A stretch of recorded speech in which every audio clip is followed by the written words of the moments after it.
шурӯъ аз санаи 1 март барои хатгирии довталабон ба имтиҳоноти марказоиндашудаи Маркази миллии тестӣ назди Президенти Ҷумҳурии Тоҷикистон расман оғоз гардид. Барои осон ва беҳтар шудани барои хатгирии хатмкунандагони синфҳои 9 ва 11 шароитро боз ҳам беҳтар карданд. Дар ин бора Ромиш Неъматзода, сардори бахши минтақавии Маркази миллии тестӣ назди Президенти Ҷумҳурии Тоҷикистон дар вилояти Суғд хабар дод ва мегӯяд соли равон чанд тағйирот ба низоми қабули довталабон ворид шудааст. дар шаҳри Исфара маркази имтиҳонӣ кушода шуд.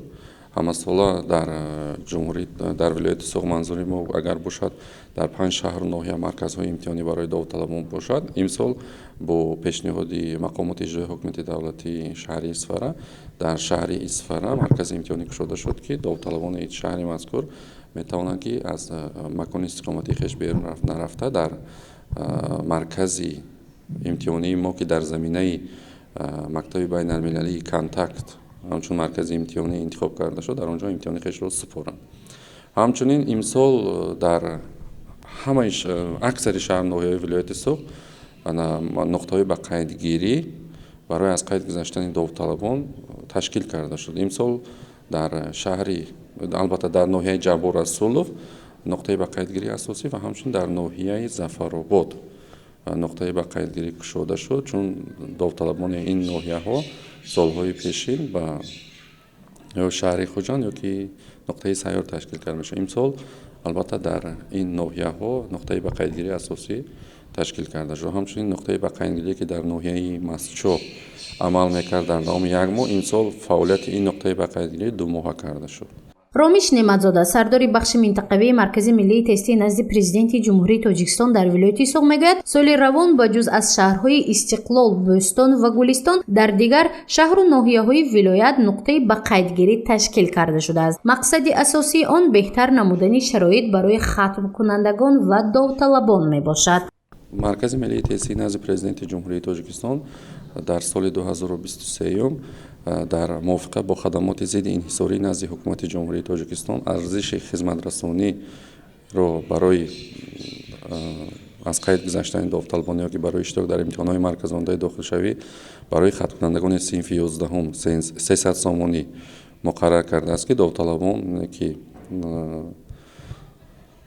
хатмкунандаи синфи 11 мебошанд бо супоридани маблағи мазкур метавонанд ки дар дилхоҳ нуқтаҳои ба қайдгирӣ аз қайд гузаранд барои иштирок намудан дар имтиҳонҳои марказонидаи дохилшавӣ. Ин маблағ танҳо барои синфҳои 11 ҳастанд, ки ин довталабон агар беимтиёз бошанд. Албатта дар ин миён довталабоне ки имтиёздор ҳастанд, яъне ки манзури мо довталабони нимятим, яъне ки бо амри тақдир як аз волидайнашон дар қайди ҳаёт набошанд, яъне ки 50% маблағи хизматрасониро пардохт мекунанд. ҳамчунин хатмкунандагони синфи 9 дар ин миён 210 сомонӣ маблағи хизматрасонӣ барои инҳо пешбинӣ шудааст. Ва ҳамчунин барои довталабоне ки мехоҳанд ки дар ихтисосҳоишонро таҳрир кунанд, яъне ки ин марҳила, яъне ки марҳилаи аз нав ба қайдгирӣ иштирок кунанд, арзиши хизматрасонӣ 25 сомонӣ барои ин гурӯҳи довталабон пешбинӣ шудааст. дар соли 2023 барои хатмкунандагон ки маълумоташон миёна аст, арзиши хизматрасонӣ ба имтиҳонҳои марказонидаи дохилшавӣ 300 сомонӣ муқаррар шудааст. Ин нишондод барои хатмкунандагони синфҳои 9 бошад 210 сомониро ташкил медиҳад. ҳамчунин тибқи навгонии Маркази миллии тестӣ назди Президенти Ҷумҳурии Тоҷикистон, шахсони то 21 солае ки етими кул ё бепарасторанд аз пардохти маблағ барои хизматрасонӣ дар имтиҳонҳои марказонидаи дохилшавӣ озоданд, яъне маблағ пардохт намекунанд. марҳилаи ба қайдгирӣ аз санаи 1 март оғоз гарда то санаи 3 апрел идома меёбад. Ҳамчунин барои довталабоне ки дар марҳилаи асосии ба қайдгирӣ наметавонанд аз қайд гузаранд, соли ҷорӣ аз санаи 10 то санаи 3 июн марҳилаи иловагии ба қайдгирӣ ҳаст, ки танҳо дар шаҳри Хуҷанд як нуқтаи ба қайдгирӣ кушода мешавад. ин аз санаи 10 то санаи 3 июн ин марҳилаи иловагӣ аст барои он довталабоне ки дар марҳилаи асосӣ наметавонанд аз қайд гузаранд, дар ин давра метавонанд ки биёянд аз қайд гузаранд. ва имтиҳони ин довталабоне ки аз санаи 10 то санаи 3 баргузор мегардад, танҳо дар шаҳри Душанбе мешавад. барои хуб мешуд ки довталабон дар марҳилаи асосии ба қайдгирӣ ки аз санаи 1 март то санаи 3 апрел аст биёянд иштирок кунанд ва дар худи намун шаҳру ноҳияҳои хеш имтиҳон супоранд.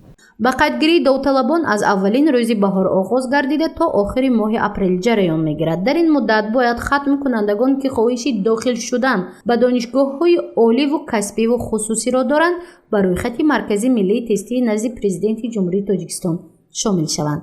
бояд қайд кард ки мактабҳои вилояти Суғдро соли равон 31554 нафар хатм мекунанд ки ин рақам дар муқоиса бо ҳамин давраи соли гузашта наздик 4000 нафар кам мебошад. давраи асосӣ ба қайдгирии довталабон ва муассисаҳои таҳсилоти олии касбӣ ва муассисаҳои таҳсилоти миёнаи касбӣ оғоз мешавад.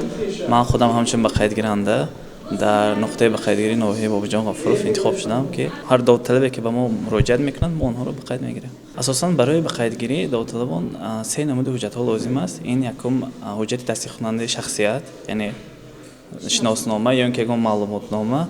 дуюм ин ҳуҷҷат дар бораи таҳсил. сеюм ин расид аз бонк абонат бонк. ва барои шахсоне ки дорои имтиёзҳо мебошанд барои онҳо чорум намуди ҳуҷҷат лозим аст ки ин доир ба ҳамун кадом гурӯҳи имтиёздорон дохил мешаванд мо ҳуҷҷатҳоро талаб мекунем.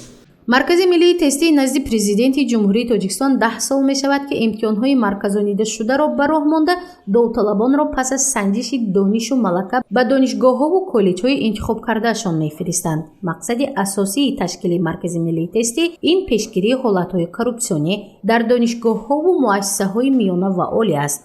гузориши Мафтунушкур ва Насим Раҳимов барои барномаи иттилоотии Хабар.